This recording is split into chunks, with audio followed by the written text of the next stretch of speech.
Hola,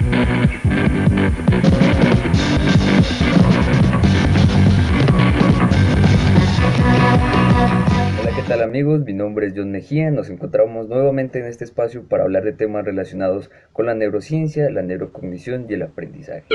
En el video anterior ya habíamos hablado de la anatomía general del cerebro, ya habíamos hablado de la teoría del modelo bilateral o la teoría diática. Si no han visto el video, los invito a que lo revisen para que estemos un poquito más contextualizados del tema. El día de hoy vamos a hablar de la teoría del cerebro triuno. Esta es una teoría que intenta explicar la función cerebral desde las necesidades evolutivas que ha presentado el ser humano con el tiempo. Es una teoría que tiene que ver cómo es nuestra toma de decisiones, cómo influye en nuestra conducta, y es un tema que se ha visto bastante relacionado en la actualidad con la parte económica, con la parte del neuromarketing, cómo intentan incentivarnos nuestro impulso de compra a través de estímulos visuales, estímulos auditivos o con la publicidad que estamos acostumbrados a ver diariamente. Entonces, sin más preámbulos, vamos al tema.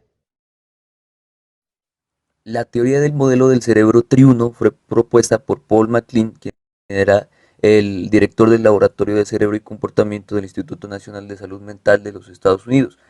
Y él elaboró un modelo de cerebro basado en su desarrollo evolutivo. Él propuso que las capas se fueron añadiendo sucesivamente como respuesta a las necesidades evolutivas, y en ellos se reconocen tres capas o tres cerebros, los cuales son el sistema reptiliano o el complejo R, el sistema límbico y el neocórtex. Para entender un poco esta teoría, vamos a hablar un poco de evolución, dando respuesta a unos interrogantes. ¿Cómo ha evolucionado nuestro cerebro?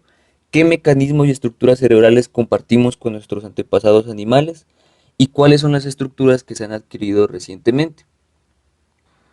Bueno, según lo que conocemos en la historia de la evolución, los primeros anfibios, lejanos antecesores de los mamíferos y las aves, salieron a rastras del agua hace unos 370 millones de años y se encontraron con las grandes fluctuaciones de la temperatura ambiental.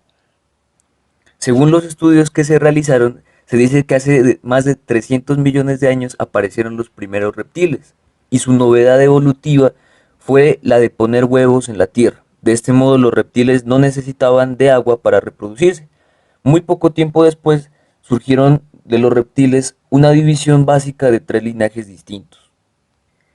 En ellos reconocemos los sinápsidos, que dieron lugar a los mamíferos, los anápsidos, que condujeron a las actuales tortugas vivas, y los diápsidos, que dieron lugar a los dinosaurios, las aves y otros reptiles vivos distintos a las tortugas.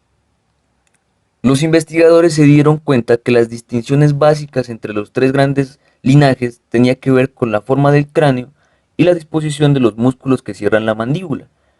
Ambas especializaciones relacionan con la conducta depredadora. En este periodo de tiempo la Tierra estaba en formación, lo cual daba cambios en la temperatura. Por lo tanto, se dieron demasiadas extinciones masivas, y se dieron cuenta que las especies que lograron soportar esas extinciones tenían una gran capacidad para mantener su temperatura corporal. La mayoría de los mamíferos y las aves se protegen de los cambios de la temperatura exterior viviendo una temperatura corporal relativamente constante. El mantenimiento de una temperatura corporal constante es indispensable para las reacciones químicas y requieren de un costo energético bastante alto. Los mamíferos y las aves en reposo gastan una cantidad de energía entre 5 y 10 veces superior a la de los reptiles de tamaño equivalente. Esto significa que han sido capaces de encontrar la comida necesaria para este proceso. Además, para sostener el progreso de la homeostasis, hace falta que se produzca tanto un aumento de la energía procedente de los alimentos como cambios en el cerebro, el cuerpo y la conducta. En esto tiene que ver la cantidad de comida consumida, la manera de masticarla, la respiración, la locomoción, la conducta parental, los sentidos, la memoria y el agrandamiento del cerebro.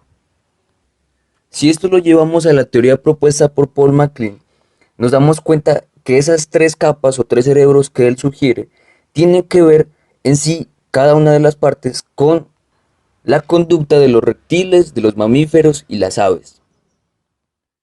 Bueno, en resumen entonces, estos cambios que se estaban presentando en la formación de la Tierra daban origen a unos cambios de temperatura. Esos cambios de temperatura vieron obligadas a las especies a tratar de mantener una homeostasis, y esa homeostasis tenía que ver con la cantidad de comida y la forma en cómo se obtenía la energía de esa cantidad de comida. Por lo tanto, por ejemplo, las aves y los mamíferos cambiaron su capacidad masticatoria para obtener la mayor cantidad de energía posible. Por lo tanto, esa cantidad de alimento también vio obligada a las especies a realizar o mantener relaciones con los de su misma especie. Ese establecimiento de sociedades, ya sea para protegerse o para depredar, también vio obligada a que se desarrollaran áreas en específico del cerebro para que regularan las conductas sociales, como lo que tiene que ver con el liderazgo, la sumisión, las relaciones parentales, las relaciones de protección, de caza en general. Entonces, aquí ya vamos a establecer una relación diferencial en cuanto a la línea evolutiva del ser humano. Si bien conocemos en la parte evolutiva, el ser humano en un momento fue nómada, es decir, migraba de un territorio a otro. En realidad esto no lo he visto en ninguna teoría, sino que lo asumo por contexto, y es que el hecho de ejercer control sobre un territorio y habitar o estar en relación con otros de su misma especie, hizo que el ser humano tuviera mayor capacidad de observación a los fenómenos físicos que estaban presentándose en su entorno. Para dar una explicación a esos fenómenos, tuvieron que realizarse ciertas preguntas. El hecho de realizarse preguntas tuvo que haber generado unos procesos más complejos que ya fueron dando origen a la capa más externa del cerebro que está dedicada a esa parte racional, a esa parte de abstracción, el entender el por qué suceden las cosas. El hecho de convivir dentro de una sociedad pues dio origen a la comunicación, al lenguaje. El lenguaje prácticamente fue lo que abrió el horizonte para los seres humanos. ¡Hasta el amanecer! El poder comunicarse, el poder compartir con otras especies, no solamente situaciones visibles, sino que cada vez se fueron volviendo un poquito más complejas y se fueron tratando temas cada vez más profundos. Incluso hay preguntas que hasta ahorita no podemos responderlas. Por lo tanto, esa, esa, eh, esa necesidad de respuesta pues dio origen obviamente a procesos cerebrales muchos más complejos. En contraparte también podemos encontrar que el ser humano trató de ir simplificando todo lo que se encontraba a través de su entorno y trató de resolver ciertas situaciones que lo ponían en riesgo. El hecho de fabricar herramientas para poder solventar ciertas necesidades también obligó a que el ser humano empezara a ejercer procesos mentales un poco más complejos y que obviamente se necesitarían áreas cerebrales para que resolvieran o se dedicaran a este tipo de procedimientos. Paul MacLean entonces distinguió en principio tres áreas o tres capas cerebrales, los cuales son el sistema reptiliano, que ya sabemos más o menos por qué se denomina así, el sistema límbico y el neocórtex. El cerebro reptiliano, también conocido como el complejo R, está formado por el tronco cerebral y parte del cerebelo. Su objetivo está estrechamente relacionado con la supervivencia física real y el mantenimiento del cuerpo.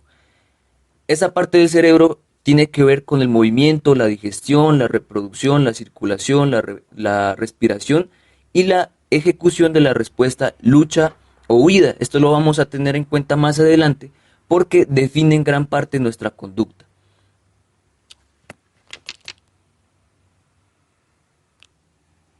Del cerebro reptiliano reconocemos tres partes importantes, los cuales son el bulbo raquídeo o la médula oblongada, que tiene que ver con los procesos de la respiración, el mantenimiento de la temperatura y la frecuencia cardíaca.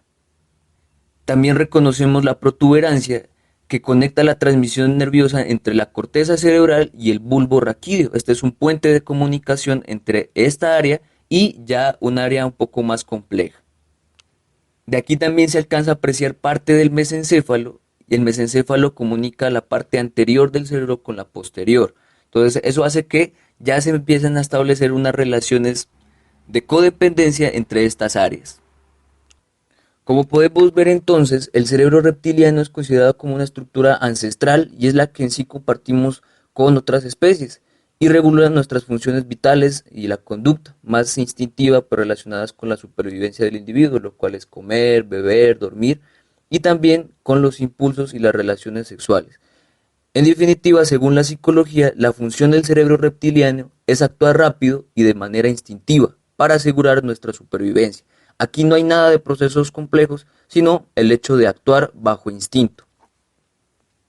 De esta parte del tallo cerebral también van a entrar varios nervios craneales que son bastante conocidos como los pares craneales, en los cuales se va a reconocer unos que están dedicados a diferencias sensitivas especiales, como las que provienen del olfato, de la parte óptica y también de la sensibilidad de la lengua, la expresión facial y también desde la parte del movimiento de ciertas estructuras. Hay otros nervios que están encargados solamente de los movimientos oculares, los cuales explican también al hecho de ser necesarios para la obtención de los alimentos, dado que el hecho de cazar o depredar ejercía también un movimiento corporal y tratar de establecer una estabilidad visual. Si no había estabilidad visual, pues lo más posible es que se fracasara en la obtención del alimento. Ahora vamos a seguir con el sistema límbico. Este es el segundo cerebro en evolucionar y alberga los centros primarios de las emociones. Incluye la amígdala, que es importante en la asociación de acontecimientos con las emociones, y el hipocampo, que se activa para convertir la información en memoria a largo plazo y también en la recuperación de la memoria. La formación de este sistema límbico se le atribuye también a la conducta social. El hecho de establecer relaciones parentales, afectivas, hace que se requieran una serie de estructuras que regulen esa conducta. Dentro del sistema límbico también reconocemos otras estructuras como lo son el tálamo. Esa contribuye a numerosas funciones encefálicas, incluyendo el procesamiento de la información sensitiva, también la memoria, las emociones y las funciones motoras. El tálamo es un punto de comunicación dado que este está bastante relacionado y tiene una comunicación con la corteza cerebral donde se realizan procesos un poco más complejos. Por lo tanto, se considera que es una estación de relevo y es un centro integrado del sistema nervioso central. Aquí es donde llega prácticamente toda la información sensitiva proveniente de los sentidos. También reconocemos al hipotálamo, la cual es una estructura que se encuentra debajo del tálamo y produce diferentes hormonas y regula la producción de otras. Dentro de las funciones del hipotálamo, pues encontramos la regulación también de la temperatura corporal, el hecho de influir en la conducta y entre ellas también las que están relacionadas con la alimentación, la ingesta de líquidos, el apareamiento y la agresión. Este también se conoce como un punto de relevo de la información de la médula espinal hasta la corteza.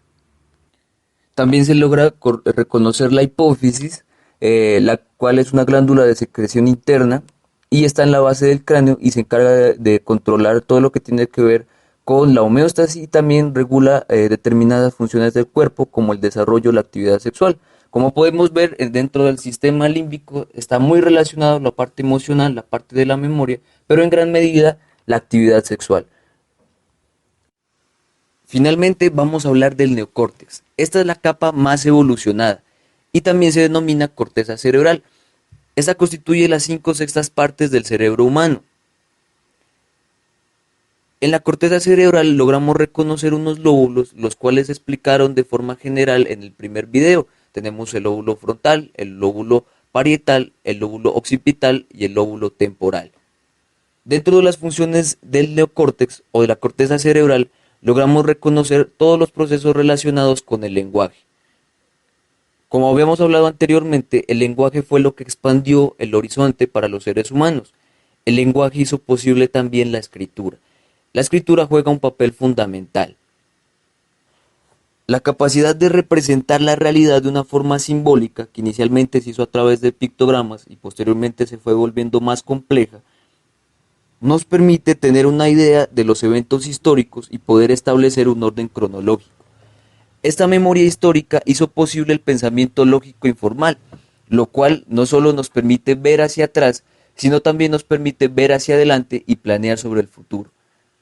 Esto lo realizamos a través de unas formas de pensamiento que los vimos también en el primer video, la razón y la intuición. Como nos hemos podido dar cuenta, el sistema nervioso se trata de una compleja red de células neuronales que trabajan en equipo. A pesar de que podemos diferenciar anatómicamente diferentes partes del sistema nervioso y del cerebro, este modelo resulta demasiado simple para toda la información que poseemos hoy en día. Aún así, la teoría del cerebro triuno es muy importante puesto que relaciona zonas cerebrales con funciones mentales concretas.